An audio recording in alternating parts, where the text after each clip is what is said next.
দেশের ৮টি বিভাগের ৮টি উপজেলায় পরীক্ষামূলকভাবে ফ্যামিলি কার্ড কর্মসূচি শুরু করতে যাচ্ছে সরকার। এই কার্যক্রম পরিচালনার লক্ষ্যে অর্থমন্ত্রীকে সভাপতি করে ১৫ সদস্যের একটি মন্ত্রিসভা কমিটি গঠন করা হয়েছে। বৃহস্পতিবার মন্ত্রিপরিষদ বিভাগ থেকে এই কমিটি গঠন সংক্রান্ত প্রজ্ঞাপন জারি করা হয়। প্রজ্ঞাপনে জানানো হয়েছে, কমিটির সদস্য হিসেবে রয়েছেন মহিলা ও শিশু বিষয়ক মন্ত্রী ও প্রতিমন্ত্রী এবং সমাজ কল্যাণ মন্ত্রী।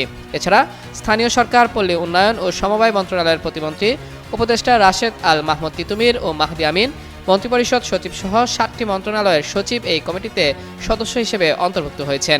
এই কমিটি মূলত ফ্যামিলি কার্ড বাস্তবায়নের একটি উপযুক্ত নকশা বা ডিজাইন এবং সুবিধাভোগী নির্বাচনের পদ্ধতি প্রণয়ন করবে। প্রাথমিক পর্যায়ে দেশের ৮টি বিভাগের প্রতিটিতে একটি করে খবরের সব সিরিয়াস আপডেট তো জানলেন, এবার একটু বিনোদন হয়ে যাক। ঘুরে আসুন আমাদের চরবিজয় গ্রুপ চ্যানেল থেকে। এই ভিডিওর ডেসক্রিপশন বক্সে আমাদের চ্যানেলের লিংক আছে, এক ক্লিকে গিয়ে দেখে আসুন।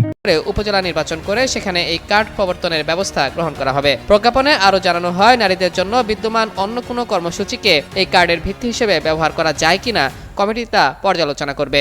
আসন্ন ঈদ উল ফিতরের আগে এই কার্ড বিতরণ করার লক্ষ্য নির্ধারণ করেছে সরকার।